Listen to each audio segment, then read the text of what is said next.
આવા સામાન્ય બોલાચાલીના કેસમાં એક મર્દ માણસ પોલીસની બીકથી ન ભાગી શકે અને ભાગવાના પ્રયાસો પણ ન કરે, જે ઇન્ડિયન આર્મીમાં ફરજ બજાવીને આવેલા હોય અને જે મર્દ માણસ હોય તે આવા સામાન્ય કેસમાં ભાગદોડ ન કરે અને પોલીસથી બીકીને પણ ન ભાગી શકે. આવું ઘણા બધા લોકો અત્યારે કહી રહ્યા છે. હાલ તો ક્ષત્રિય સમાજના યુવાનો સોશિયલ મીડિયામાં વિડીયો દ્વારા જાહેર કરી રહ્યા છે કે ભાઈ અમારા સમાજનો આ વ્યક્તિ એક મર્દ માણસ હતો જેને સમાજ માટે પણ ઘણા બધા સારા કામ કર્યા છે, અને લોકો એવું કહી રહ્યા છે કે પોલીસથી ડરીને ભાગી જવાથી, તેમના પગ લપસવાથી, ચોથા માળેથી નીચે પડવાથી તેમનું ઘટના સ્થળે અવસાન થાય છે. એ લઈને ઘણા બધા ક્ષત્રિય સમાજના લોકો અત્યારે મેદાનમાં આવ્યા છે અને આ ભાઈ જે છે તે શું બોલે છે તે સાંભળીને તમે શું કહો, ચોંકી જશો. જે આગળ તમે બિલકુલ સાચું સાંભળ્યું છે. એવું પણ કહી રહ્યા છે કે આ બનાવ બન્યો નથી, બનાવવામાં આવ્યો છે, એવું આ ભાઈ કહી રહ્યા છે અને તેનો પૂરો વિડીયો પણ હું બતાવવા જઈ રહ્યો છું. અને તે ભાઈ શું કહી રહ્યા છે, શું જણાવવા માંગે છે એ પણ હું તમને જણાવવા જઈ રહ્યો છું. પણ જો કે એની પહેલા તમે જો મારી ચેનલમાં નવા હોય તો પ્લીઝ યાર મારી ચેનલને સબસ્ક્રાઇબ કરીને ઓલ નોટિફિકેશન પ્રેસ કરી દેજો, જેનાથી અપ ટુ ડેટ અને આવા જાણકારી લાયક અને સત્ય શું છે તે તમે શું લાવતો રહું. તો પ્લીઝ યાર ફરી એકવાર ખાસ નમ્ર વિનંતી છે કે જો ચેનલમાં નવા હોય તો પ્લીઝ મારી ચેનલને સબસ્ક્રાઇબ કરીને ઓલ નોટિફિકેશન પ્રેસ કરી દેજો, જેનાથી અપ ટુ ડેટ અને ગુજરાતમાં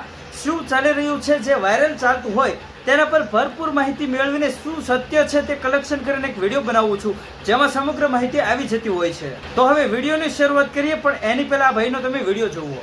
દુઃખની ઘટના છે ક્ષત્રિય સમાજ માટે. મિત્રો, એ ઘટના બની નથી, બનાવવામાં આવી છે. ક્ષત્રિય સમાજનો કોઈ યુવાન થોડો ઘણો જો બહાર આવી ગયો અને મારી નાખવામાં આવે છે. મીડિયાએ પણ ક્ષત્રિય સમાજને દોષિત બનાવ્યો છે કે કુખ્યાત બોલો છો, લુખ્ખાખોરી બોલો છો. તો આ ભાઈનું કંઈક એવું કહેવું છે કે આ અમારા સમાજનો જે ક્ષત્રિય સમાજનો યુવાન મહાવીરસિંહ જે છે તેનું જાણી જોઈને મર્ડર કરવામાં આવ્યું છે. તમે બિલકુલ સાચું સાંભળ્યું છે. અને આ ભાઈ એવું પણ કહી રહ્યા છે કે આજકાલના સોશિયલ મીડિયાના જે ઇન્ફ્લુઅન્સ છે, જે મીડિયાઓ વાળા છે, તે લોકો ગમે ત્યારે અમારા સમાજને પૂરેપૂરો ટાર્ગેટ કરતા હોય છે અને અમારા સમાજના યુવાનો કે કોઈ પણ વ્યક્તિ સાથે આવું ખરાબ વર્તન કરતા હોય છે. અને ખરાબ વર્તન એટલે શું તે હું તમને જણાવું છું.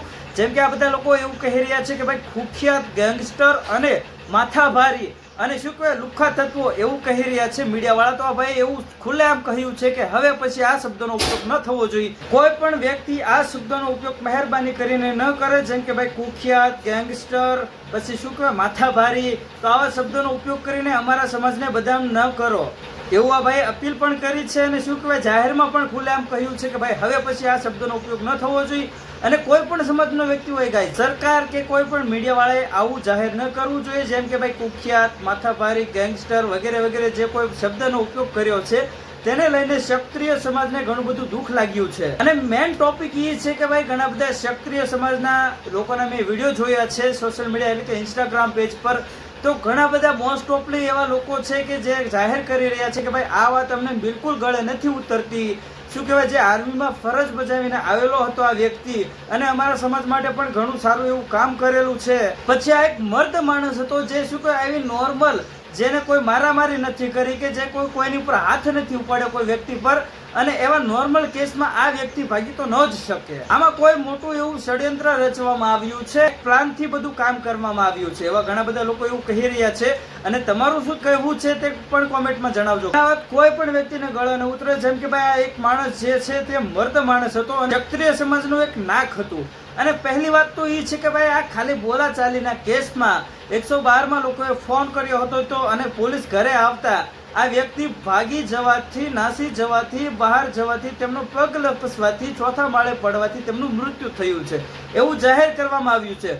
પણ મેન વાત એ છે કે ભાઈ બધા લોકો એવું કહી રહ્યા છે કે ગમે તેવો જંગ હોય સામે ચાલીને વ્યક્તિ લડે છે ગમે ત્યારે. તો એક આવા નોર્મલ કેસમાં શું કોઈ આ વ્યક્તિ ભાગી ન શકે, કારણ કે કોઈ એવો મોટો ગુનો નહોતો કર્યો આ ભાઈએ. કોઈ એવું મર્ડર કરી નાખ્યું હોય તો ભાગે તો વાત અલગ છે, કોઈ મારામારી કરી નાખી હોય તો, કોઈને હાથ પગ તોડી નાખ્યા હોય તો પણ વાત અલગ છે. આ તો નોર્મલ બોલાચાલી થવાથી ખાલી પોલીસ આવી હતી અને આને લઈને આ વ્યક્તિ ભાગી જ ન શકે એવું ઘણા બધા લોકોનું કહેવું છે. પણ આ વાત કોઈ પણ વ્યક્તિને ગળે ન ઉતરે. તમે જ વિચારો, જે વ્યક્તિ ઇન્ડિયન આર્મીમાં ફરજ બજાવીને આવેલો હોય અને સમાજ માટે ઘણું બધું કામ કરતો હોય સારું એવું, અને આના કરતા પણ મોટા મોટા કેસનું શું કે સોલ્યુશન લાવ્યું હોય આ ભાઈએ મહાવીરસિંહે, તો આવા નોર્મલ કેસમાં કેવી રીતના ભાગી શકે.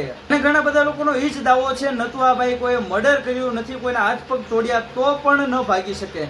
તો આનું સત્ય શું છે તે હું તમારી સામે લાવીશ. શું સમગ્ર ઘટના બની હતી તે પણ હું તમને જણાવીશ અને આવનારા સમયમાં શું શું નિર્ણય આવે છે અને જે શું રિપોર્ટ આવે છે, શું સરકાર નિર્ણય કરે છે અને શું કોર્ટ નિર્ણય કરે છે તેને ટુ જોડી ઇન્ફોર્મેશન તમને મારી ચેનલમાંથી મળી રહેવાની છે. તો પ્લીઝ ગાઈઝ ફરી એકવાર કહું છું, જો ચેનલમાં નવા હોય તો આવનારા સમયમાં જે કોર્ટ નિર્ણય આપે છે, શું સરકાર નિર્ણય આપે છે તે જાણવા માટે તમે મારી ચેનલને સબસ્ક્રાઇબ કરી લેજો, જેનાથી આવનારા સમયની જાણકારી હું તમારી સમક્ષ લાવતો રહીશ. તો હવે મળીએ નેક્સ્ટ વિડીયોમાં. ત્યાં સુધી જય હિન્દ, જય ભારત.